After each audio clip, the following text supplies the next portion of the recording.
Hello. You know how sometimes your brain gets stuck on one line of a song? Just a tiny fragment, not even the whole song, and it just keeps repeating it over and over and over again. Well, that's not random. Your brain's trying to complete something. It likes things to be tidy, finished, resolved.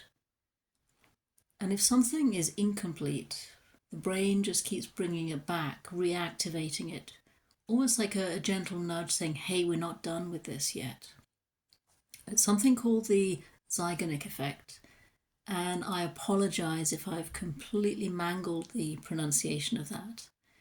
This effect, I'll attempt it again, the Zeigarnik Effect, was named after a Soviet psychologist who I believe was originally from Lithuania. And it's used to positive effect in things like cliffhangers in stories. So the story is unfinished. It makes the brain want to keep reading, to keep going, to find out what happens, to finish the loop.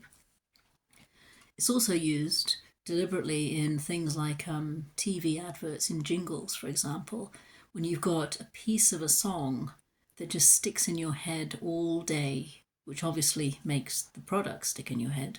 And it's because it's just a tiny piece of the song, it's unfinished. Your brain wants to finish it. We also see this effect in, for example, if you've got a big task that you've been putting off, something that you need to do but you haven't got around to doing it.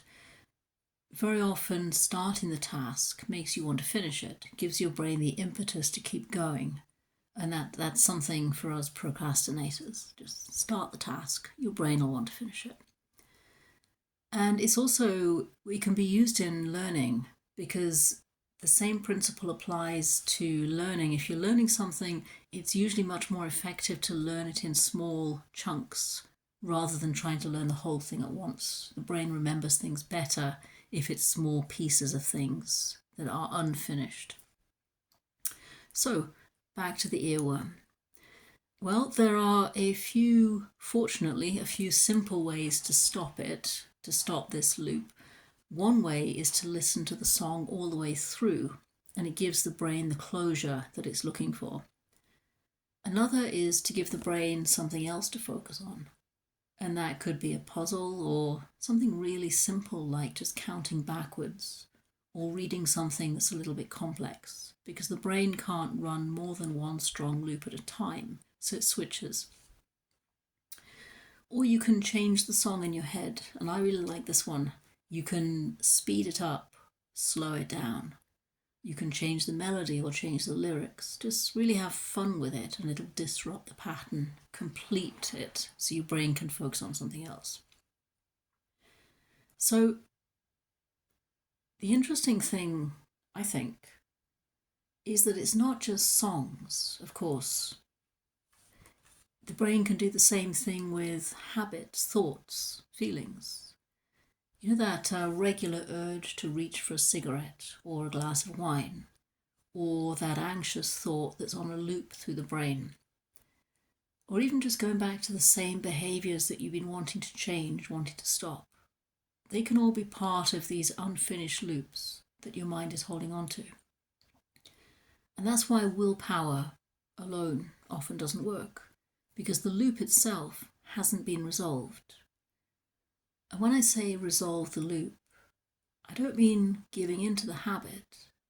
I mean updating the pattern, helping the brain feel like it's completed the loop in a different way, one that actually works for you.